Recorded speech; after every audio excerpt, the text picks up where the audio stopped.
The 30th United Nations Climate Change Conference COP30 is set to begin this Monday, November the 10th, in Belém, Brazil. But even before the official opening, the city known as the gateway to the Amazon has already hosted major developments. Our own Orkan Amashev is joining us live from Belém. Orkan, thank you for joining us. Hello, Bakhtiar. Thank you very much indeed. Orkan, Belém has been bustling with activity even ahead of the official opening. What has stood out to you most in terms of early discussions and the atmosphere on the ground? Indeed, Bakhtiar, you're absolutely right. COP30 actually will officially kick off tomorrow, Monday, on the 10th of November, but quite a number of developments have already taken place. You're absolutely right. From the 6th to the 7th of November, we had the plenary of leaders where a very important $5 billion US pledge has been made, and that pledge has been supported by 57 countries, amongst which we have the countries which will potentially financially contribute to that very, very important pledge. Naturally, as I'm sure you would have guessed and imagined, 1.3 trillion US dollar pledge commitment, which was agreed in Baku, needs to be mobilized. There's a massive question about the nature and structure of the finance, and naturally developing and developed countries should come to a compromise, and that compromise has not been attained yet. In fact, it will be a long journey, probably up to 2030, and the final verdict decision will be attained then. One more very important development, Bakhtiar, it's regarding the specific nature of this COP30. Bearing in mind that it's taking place in Brazil, in Belém, this is an emblematic location, the place where Amazon River unfurls into the delta. Biodiversity and particularly issues related to deforestation are going to be high on the agenda.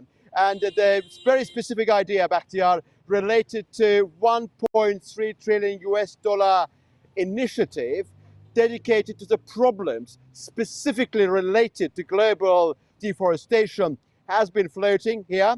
It has not yet been consolidated into a very concrete initiative, but during the first couple of days of the 30th meeting of the Conference of Parties, it will be discussed, and probably by the end of the conference, it will be transformed into a very concrete and tangible plan, and perhaps initiative which will be declared in the form of a declaration. But other than that, of course, the organization measures are being taken. I mean, COP30 presidents has been doing a very sterling job in order to make sure that everything is done properly. But as I understand on the basis of what I've heard on the grapevine, there are certain elements related to organization which is still underway. And even some journalists that I've spoken to earlier said that we are not entirely sure whether COP30 will kick off tomorrow or not, because there are certain aspects which are to be yet, of course, explored and established. But ultimately, I suppose it's the nature of the beast. And by tomorrow morning, everything will be ready. Orkan, there is a lot of anticipation about whether major emitters will make new pledges. From your conversations and observations, do you sense momentum toward concrete outcomes, or are countries still cautious in their positions? Well, this is a stage when declarations are being made, a lot of linguistic originality being employed.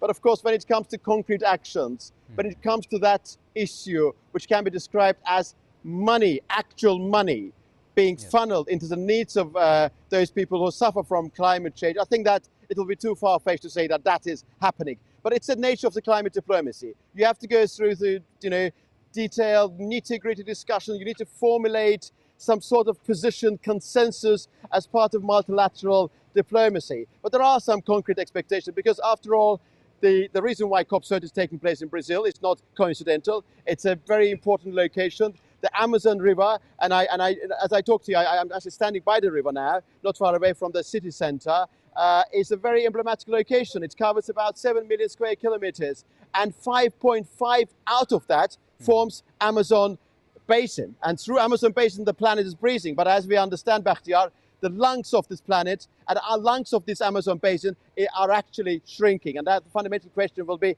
in the following fashion. If this problem is not addressed, we, all of us, not just people living in South America, will face the consequences. And allow me to just make one clarification. Earlier, I mentioned the figure, 1.3 trillion US dollar figure, specifically dedicated for the purpose of deforestation. This is an idea which has been floating, but it has not been yet transformed into concrete pledge.